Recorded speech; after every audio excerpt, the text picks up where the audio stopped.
The house was too quiet. I stood in the doorway, boots still caked with dust from the deployment, my duffel bag sagging against my thigh. No laughter, no running feet, no wife, no daughter. Just the sound of my own breathing echoing in a place that used to feel alive. A car rolled past. My neighbor slowed, eyes flicking to me, then away. Hesitation. He stepped out, holding a cream-colored envelope. "You probably want this," he said, voice low, as though it might cut. An invitation. Gold-embossed letters, all flourish and pretense. New family dinner. Her name printed alongside a man I'd never met. My daughter listed as their child. I read it twice, each word punching through my ribs. The dinner was at our house, my house. No calls from her, no letters overseas. Just this, paraded in cursive ink. I told myself there had to be a mistake, that maybe she'd written me a letter and it got lost, that maybe new family meant friends. But the handwriting was hers. The flourish of the Y in her name was unmistakable. The date was tonight. I didn't knock. I didn't even pause at the door. The smell of rosemary chicken hit me first. Then voices. Clinking glasses.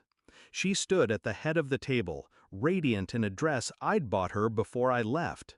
The man beside her, his hand resting on my daughter's chair, smiled with an ease that burned. She didn't look surprised to see me. She looked inconvenienced. "We were just about to make an announcement," she said. "I'm marrying Daniel." Daniel grinned, all teeth and arrogance. "You're not on the guest list, soldier boy." That night, I said nothing. I walked out before the laughter resumed. Over the next week, I moved like a shadow. Quiet, patient. I collected fragments, things they didn't notice missing. A photograph from our bedroom. Receipts from a drawer. A half-written letter she'd torn in two. I called old friends, the ones who owed me favors. Found out Daniel's last name, his address before he moved in, his divorce papers from 3 years ago. My daughter's school records showed a change. Father's name updated. Not removed, but overwritten. It was all deliberate. Erasure, piece by piece. I visited a lawyer, not for divorce, not yet, for custody strategy, for the kind of legal ammunition that doesn't explode, but suffocates. At night, I imagined her face when the truth arrived. Not rage, not grief, just the slow realization that every move she'd made was already undone. The file came by courier, 47 pages. Photos, bank statements, emails, dates overlapping with my deployment. It was worse than infidelity. She'd rewritten our history, told people I'd abandoned them, used my absence to build a narrative where Daniel was the hero, the provider. I drove to the house. She was alone, setting the table for two. I slid the folder across the counter. "Read it." She hesitated, then flipped through. I watched her pupils shrink, her breath hitch. How? "I don't ask questions I don't already know the answer to," I said.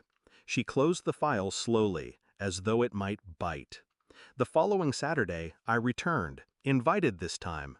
She thought it was to talk things through. Daniel sat at the head of the table, my daughter beside him, confused. I placed something in the center, a hand grenade. The pin still in. Daniel froze, then laughed nervously. "Is this a joke?" I met his eyes.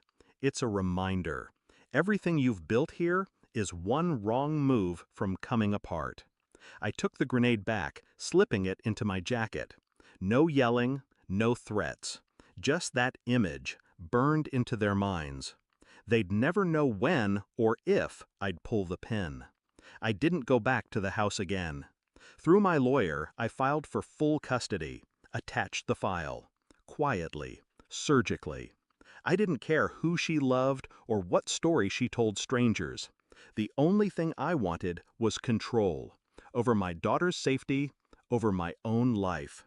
Weeks later, I got the court order. Temporary custody granted. I stood outside my new apartment, my daughter asleep inside, watching the street. Some battles end with blood, others end with silence. This one ended with her looking over her shoulder for the rest of her life. And that was enough.